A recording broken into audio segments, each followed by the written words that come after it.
ജോലിയൊക്കെ കഴിഞ്ഞ് വന്ന് പോപ്കോൺ നിന്നിങ്ങനെ ഇരിക്കുക. ഇന്ന് നമുക്ക് കഞ്ഞിയുടെയാണ്, കഞ്ഞി വെക്കണം ഗൈസ്. അപ്പോൾ നമുക്ക് നേരെ കഞ്ഞി പരിപാടിയിലേക്ക് കിടക്കാം. മിച്ചം വന്ന പോപ്കോൺ നമുക്ക് അനമിനും അഞ്ജുനായിട്ട് ഇപ്പോൾ അവിടെ പൊത്തി വെക്കാം. സേഫായിട്ട് ഞാൻ വെച്ചിട്ടുണ്ട്. ഹോസ്റ്റലാകുമ്പോൾ എല്ലാവർക്കും ഉള്ള പരിപാടിയാണ് ഈ പയർ കഞ്ഞി വെക്കാന്നുള്ളത്. അപ്പോൾ എവിടെയെങ്കിലും മിച്ചം വന്ന പയറുണ്ടോ എന്ന് തപ്പാണ് നമ്മൾ. അതിനിടയിൽ ചെറുതായിട്ട് നമ്മൾ ഇൻട്രോ പറയാൻ വേണ്ടി ശ്രമിക്കുന്നുണ്ട്.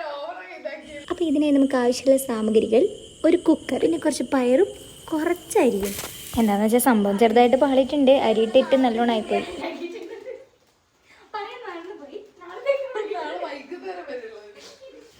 അരി നന്നായി കഴുകിയതിന് ശേഷം നല്ല വെള്ളം ഒഴിച്ചിട്ട് കുറച്ച് ഉപ്പ് ഇട്ട് അങ്ങനെ മൂടി വെച്ച് വിസിലടുപ്പിക്കുക. ആ സമയം കൊണ്ട് നമുക്ക് കുറച്ച് പപ്പടത്തിൻ്റെ കാര്യങ്ങളൊക്കെ സെറ്റാണ്. ഞാനിവിടെ ത്രികോണത്തിലാണ് കട്ട് ചെയ്യുന്നത്. നിങ്ങൾക്ക് ഏത് രീതി വേണമെങ്കിൽ ചൂസ് ചെയ്യാം. അത് വിസിലടിക്കുമ്പോഴേക്കും നമ്മൾക്ക് 2 റീലെടുത്തിട്ട് വന്നാലോ.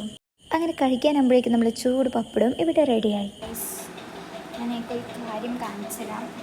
അപ്പോൾ ഇത് ഈ സുട്ടുമണികൾ ഇന്ന് നോക്കുമ്പോഴേക്കും നമ്മൾ സിറ്റൗട്ടിൽ ഇതാ വന്ന് കിടക്കുന്നുണ്ട്. പീക്കിരികളല്ലേ അവിടെ കിടന്നോട്ടെ എന്ന് വിചാരിച്ചു. പിന്നെ നമ്മളെ ഈ ചൂട് കഞ്ഞിയൊക്കെ കാണുമ്പോൾ അവർക്ക് കൊതിയാകുന്നുണ്ടെന്ന് തോന്നുന്നു. അങ്ങനെ അവർക്കും കൊടുത്തുട്ടോ കുറച്ച് കഞ്ഞി.